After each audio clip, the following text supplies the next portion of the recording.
Hi, I'm Dr. Nisapur. One of the big questions that I get a lot of is what is minimally invasive spine surgery and what makes it different? And the way I like to explain this is that traditional spine surgery, which has been successful for many years, is all about the approach, and that involves a cut down the middle of the back, splitting the muscles and spreading them out wide to get down to the spine.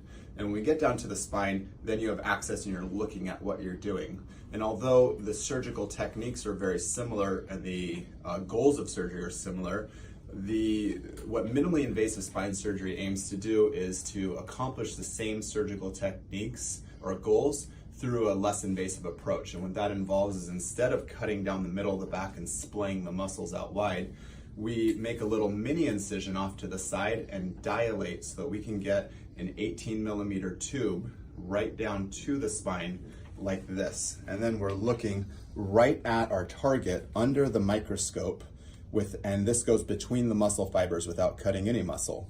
Then, using some of these surgical tools, I can work down the tube under the microscope. These tools are bayoneted, so they have an offset like this, which allows me to look down the tube while I'm working. But as you can see, I can take something like a down pushing curette down the tube and into the spine to do the work that I need to do.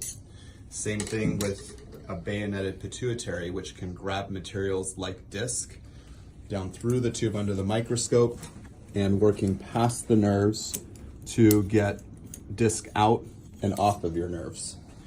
So that is one of the main differences in minimally invasive spine surgery, is we're doing the same surgical goals, but through a less invasive technique. And when I'm done, I can just pull this tube. Let's pretend these are muscle fibers. I can pull this tube out and the muscle fibers go right back to where they belong, and just throw a stitch or two in the skin.